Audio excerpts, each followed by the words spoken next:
Hi everyone, my name is Clinton Jima, and today I'm going to give a lecture on activity theory, which was proposed by Robert J. Harvey-Hurst. Now, let's get into the fundamental assumption of the activity theory. The activity theory suggests that social withdrawal, which is often associated with aging, is contrary to the needs of an aging individual.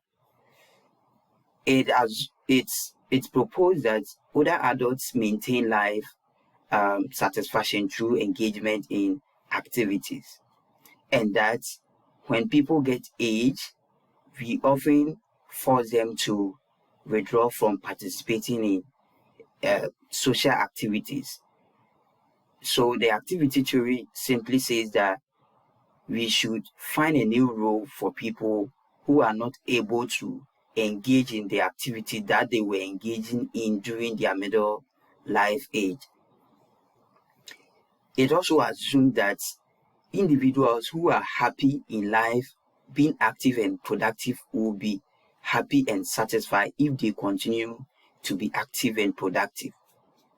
So in summary, what this activity theory is trying to say is that many a times we often force people who are aged to give up some of the activities that they were participating or engaging in during their middle life age. However, this theory is on the assumption that people are satisfied with their life when they are able to engage in social activities or activities, and that the society should make sure that any barrier that is hindering these individuals to participate in social activities are being dealt with.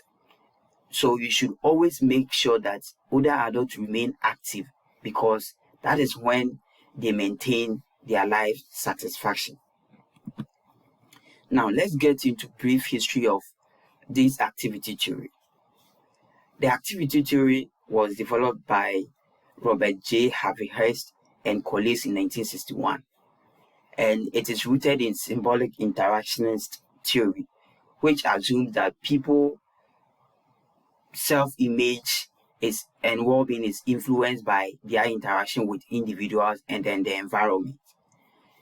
The activity theory was developed as a response to the disengagement theory, which also assumed that it is normal for older adults to withdraw from social activities, and that this withdrawal is both beneficial to the individual and then the society.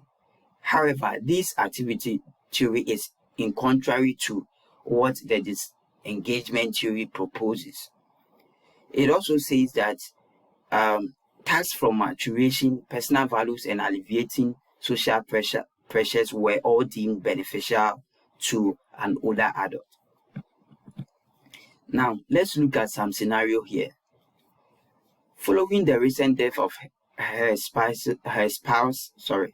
70-year-old Mary has been feeling alone and purposeless.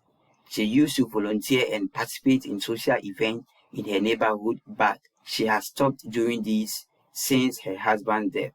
Mary's children reside in separate locations, and her arthritis limits her movement, making it difficult for her to engage in physical activities.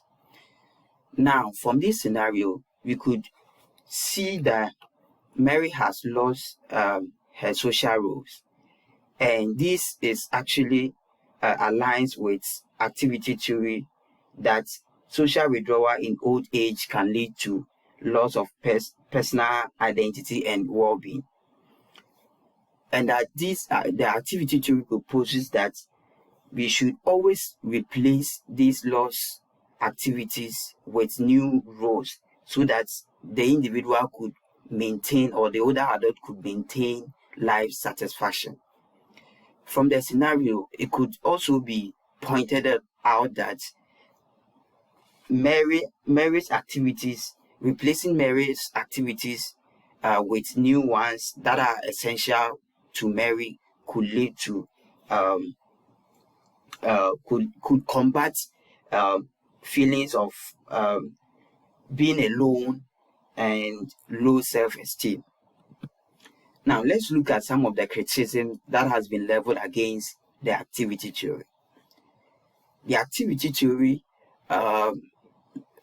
is being criticized for being for not considering the individual differences during the older adult.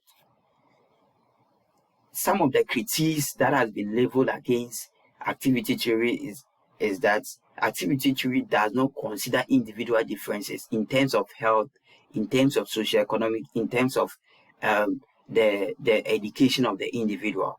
And these all influences the individual abilities to engage in social activities. For instance, if someone is not healthy, the person cannot actually engage in social activities as proposed by the activity theory. It also failed to consider cultural expectations. And these, for instance, in older adults in Ghana are expected to play an adversary role. They are not expected to actually engage in social activities. So the activity theory generalizes that every individual or older adult should engage in social activities, and that is the only way they could maintain life satisfaction. And this is not entirely true when you consider it from different cultural perspectives. It also portrays unrealistic expectation that once the person is engaged in social activities, the person becomes satisfactory in terms of his or her life. But this could not be true, because there are other factors that could also contribute to the person being fulfilling life, to being living a meaningful life satisfaction. Thank you. Questions?